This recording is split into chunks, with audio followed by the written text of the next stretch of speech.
Salam sejahtera untuk kita semua. Perkenalkan, nama saya Angelika Nebaho. Saya adalah mahasiswi program studi pendidikan matematika dari Universitas Negeri Medan.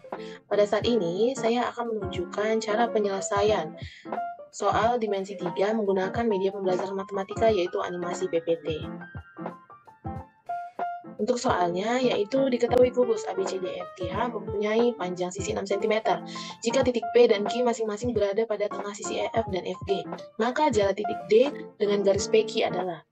Nah, bisa kita gambar kubus yang kita beri nama ABCDEFGH dan panjang sisinya 6 cm.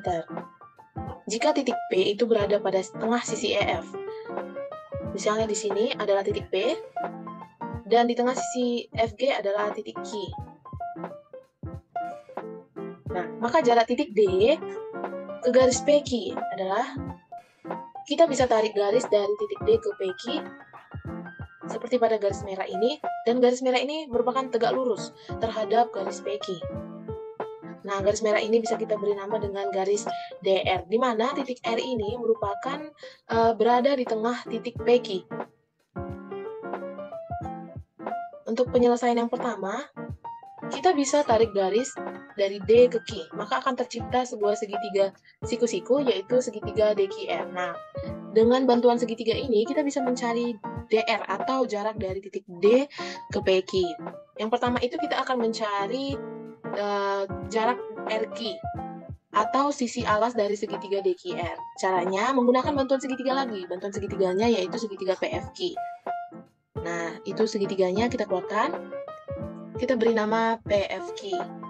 Nah, tadi PF adalah setengah dari FE, yaitu FE tadi 6, maka setengah dari 6 adalah 3, maka PF sama dengan 3, sama dengan FG. FG merupakan setengah dari FG, maka setengah dari 6 adalah 3, maka FG sama dengan 3. Nah, untuk PQ merupakan hipotenusa atau sisi miring dari segitiga PFQ.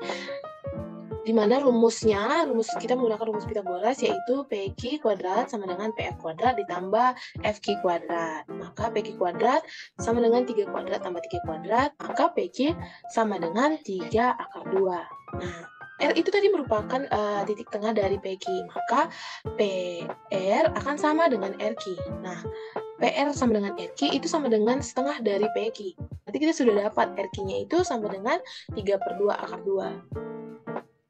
Kita akan mencari garis DQ.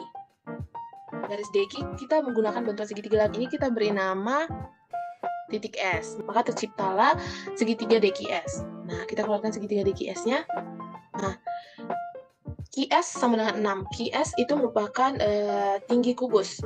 Dia ditarik dari sisi atas kubus menuju sisi alas kubus. Makanya panjang dari QS itu sama dengan 6.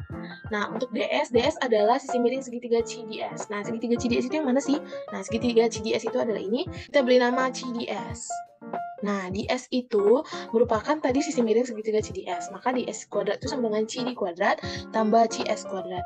Maka DS kuadrat sama dengan 6 kuadrat tambah 3 kuadrat. DS kuadrat sama dengan 45. Maka DS itu sama dengan 3 akar 5. Nah, untuk mencari DQ kuadrat itu kan merupakan sisi miring dari segitiga DQS. Kita menggunakan rumus Pitagoras lagi, maka DQ kuadrat sama dengan DS kuadrat tambah QS kuadrat.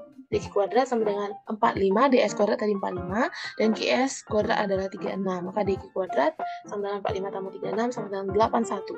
DQ sama dengan akar 81, di mana akar 81 adalah 9. Maka kita dapat DQ itu adalah 9. Nah, kita masuk ke penyelesaian terakhir, yaitu kita mencari DR. Tadi kita sudah dapat RQ, D, dan DQ. Nah, kita menggunakan segitiga terakhir, yaitu segitiga DQR. Nah, ini segitiganya kita keluarkan. Kita beri nama DQR. Ingat kembali ya teman-teman, segitiga DQR merupakan segitiga siku-siku, di mana hipotenusanya atau sisi miringnya adalah DQ. Tadi kita sudah dapat DQ dan RQ. RQ tadi sama dengan 3/2 akar 2, dan DQ sama dengan 9. Nah, untuk mencari DR, kita menggunakan rumus Pitagoras lagi, di mana rumus Pitagorasnya adalah DR kuadrat sama dengan DQ kuadrat dikurang RQ kuadrat. Nah, DR kuadrat sama dengan 9 kuadrat dikurang 3/2 akar 2 kuadrat. Maka DR itu sama dengan akar dari 153/2.